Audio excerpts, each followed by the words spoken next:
Today, we're pulling back the curtain on one of the most famous trade networks in history to show you a story that's way more complex and honestly, a lot more interesting than the one you probably think you know. Okay, so let's just jump right in with a pretty provocative question. What if the Silk Road you imagine, that single, dusty path from China to Rome, packed with caravans carrying silk, what if that never really existed? For centuries, we've pictured this one long superhighway. The reality? It was a massive, sprawling, constantly shifting network. We've always focused on the silk, but the most important cargo was stuff you couldn't even see. And here's the real kicker. No one who ever traveled these routes called it the Silk Road. So today, we're going to tear down that old legend and get to the fascinating reality of the world's first truly global network. First things first, let's talk about the name itself, because as it turns out, it's a completely modern invention. Now, that might sound like a small detail, but realizing this wasn't some ancient brand name, but a modern label slapped onto a phenomenon, well, that completely changes how we should look at its history. So check this out. In 1877, a German geographer, a guy named Ferdinand von Richthofen, he came up with the term Seidenstrasse, which is literally Silk Road, just to give a simple name to this incredibly complex system. Think about that for a second. The name we all use is less than 150 years old. Even Marco Polo, maybe its most famous traveler, never ever used it. And this really gets to the heart of a huge debate among scholars today.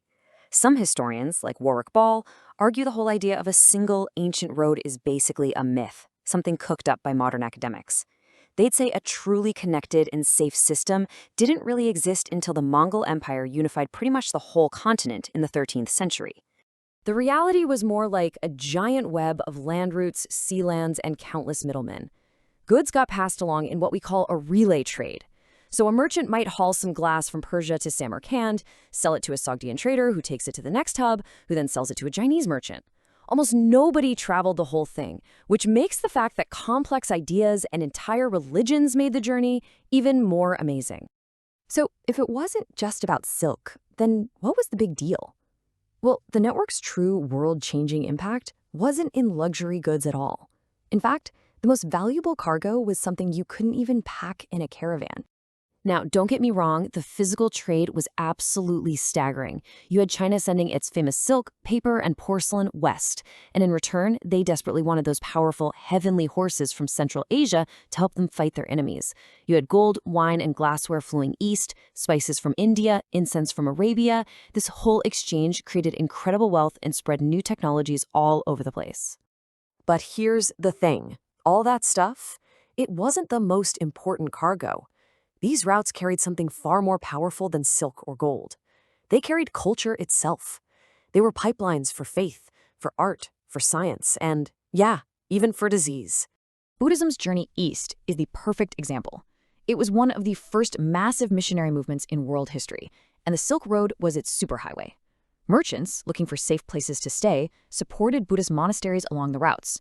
And these monasteries became these incredible hubs, part hotel, part bank, part university, allowing the faith to hop from one oasis to the next until it finally reached China, where it changed everything.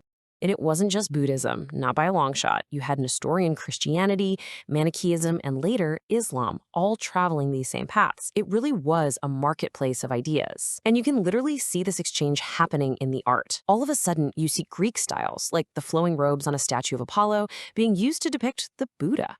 This created completely new art forms that spread all the way from Afghanistan to Japan. But all this connection, it had a dark side, a really devastating downside.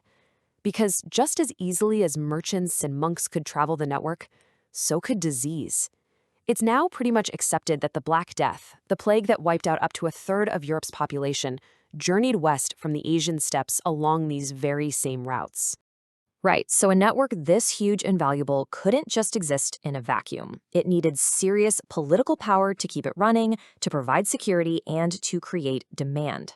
It needed empires. And for over 1,500 years, you can literally track the health of the Silk Road by watching the rise and fall of empires. It really kicks off around 130 BCE when China's Han Dynasty pushed west. Later on, you get the Roman and Kushan empires, creating this huge stable demand on the other end. Then comes the Tang Dynasty's golden age, making the route safer than ever. But the absolute peak, that came with the Mongols, who unified almost the whole thing. And finally, the Ottoman Empire's dominance is what pushed Europeans to find a way around by sea. Now, that Mongol period, that was something else. By conquering nearly all of Asia in the 13th century, they created what's called the Pax Mongolica, the Mongol Peace. For about 100 years, they basically created a continental free trade zone, complete with a postal system and crazy good security. This is the world that made it possible for guys like Marco Polo to travel all the way from Venice to China relatively safely. So, why does any of this matter today? I mean, the caravans are gone, the great empires have fallen, but the connections they built, they never really disappeared. They've just changed form. The slow decline of the Silk Road didn't end global exchange. It actually kicked off its next phase. When European powers couldn't easily use the land routes anymore, they had to find another way. So they took to the seas, and that quest directly sparked the Age of Discovery, which in turn leads right to the interconnected, globalized world we all live in today. So when you boil it all down, the takeaway is massive. This ancient network fundamentally reshaped our world.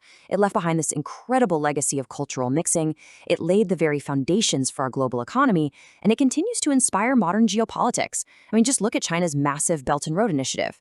Its impact was so profound, UNESCO has named it a World Heritage Site. And that leaves us with one last big thought. The history of the Silk Road really shows us one thing. Great power comes from controlling the networks of exchange. So if the Silk Road was the network that defined the past, what are the critical networks of trade, of information, of influence that are going to define our future?